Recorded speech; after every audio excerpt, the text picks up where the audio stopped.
Hello, everyone, and thanks for being so patient. So, starting off the week, we left the comforts of Mildura and head south into the Murray Sunset National Park. We'd been told that this was Victoria's outback, and we're excited to experience the red dirt and wilderness that you would picture when being told about Australia. As promised, soon the tarmac turned to dirt and all the phone reception was lost. However, trusting our preloaded Google Maps route, we headed on via a rather interesting route through a couple of gates. This probably should have been the first red flag of what was yet to come. At this point, the road started to get narrow and look more and more like a track, and then it became a narrow track in a forest, and then it got rather bumpy, then it was rather bumpy on a narrow track in a forest, and at this point, still following Google's divine directions, we started to ask ourselves, surely this was going to be as bad as it gets. This is where the sand started, and of course fallen trees and road obstacles. Thankfully, it was around this point that the road did start to widen, and aside from some corrugation to rattle anything that wasn't screwed down in poor Pingu, we did seem to be back on track, and came across a mallee fowl, which shot off running into the bush before we could get too close. Feeling like we needed to get to camp, we sped on and found Mapoke Hut Camp, which was a lovely free camp to ourselves in the middle of the park, and settled in to enjoy one of the beautiful sunsets that the park is renowned for, with one of the best that we've seen on the trip thus far. Battling flies, we set off early the next morning for some more four-wheel driving on sandy roads and came across our first brown snake sunning itself on the track. Neither of us were in the mood for sticking around, so we continued on our trip with a lot of sandy hill climbs and arrived for a short hike up to the summit of Mount Crozier. From the summit, we briefly took in the views before the flies drove us back down to the car. Next stop were the Pink Lakes, stopping first at Lake Kenyon, a large pink salt lake that was at one point in time used extensively for salt mining. We took a brief walk out onto the salt lake, enjoying some of the tracks left by the local wildlife and making some of our own, crunching around on what could be compared to as hot snow. We continued the drive south along endlessly straight dirt roads until we were reunited with tarmac and civilization and pulled into Wellpup for some lunch. Noticing that one of the hydraulics for the spare tyre arm had come loose, we popped into a garage in Oyen to get it reattached before continuing further south and pulling into yet another free camp and enjoying a wonderful sunset.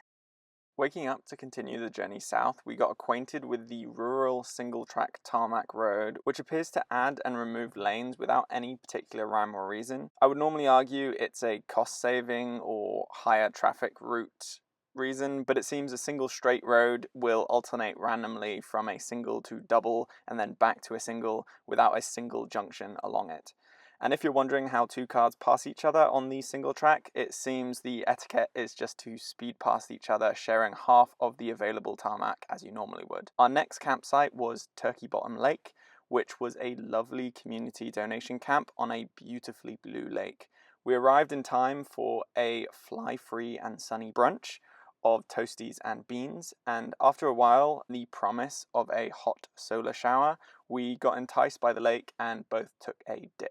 We spent the rest of the day on the water's edge enjoying the sun and reading before a nice warm solar shower and ending with a hazy sunset over the local fields. Not sticking around, we continued our southern voyage past some more silo art and we soon reached the Little Desert National Park, where we enjoyed a walk to a lookout and came across one of the desert's locals that gave us the jump. Next stop was the lovely town of Dimbula, which has the highlight of free, untimed public hot showers, which was exactly what we needed.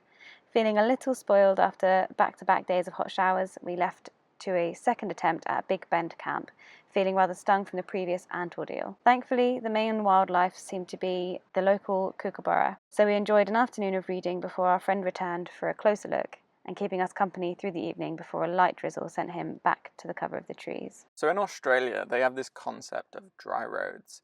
And unbeknownst to us, we drove in on one of these last night. So after multiple hours of rainfall throughout the night, this is where we found ourselves the next morning as we pulled out of the camp onto what we thought was going to be a solid main dirt road, which we were about to become very familiar with. In an attempt to keep the interior of the car as mud-free as possible, Holly got promoted to designated driver, while I, full of smiles, took charge in recovery track duty. Soon reality set in, and the weight of the clay stuck to the tracks started to become an issue. Then the rain started again and insanity set in, and in a typical consulting mindset, we took a long, hard look at ourselves, at this point some cleaner than others, and took a moment to appreciate all the progress that we'd made over the past 4 hours.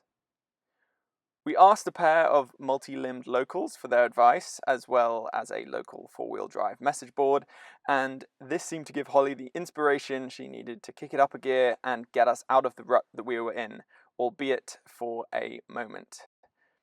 But spurred on by the extreme jump in progress, we soldiered on and made it down the 600 or so meters from where we had started a mere 6 hours earlier that morning. Taking off as much mud and dirt as we could bother and giving me a chance to change clothes, we head back to Dimboola, matching pace with a second storm on the horizon. Seems we were on a collision course, however, and soon the car was getting a shower all for himself. We pulled out of the rain just as we hit Dimboola, just in time to get the last order from the local fish and chip shop.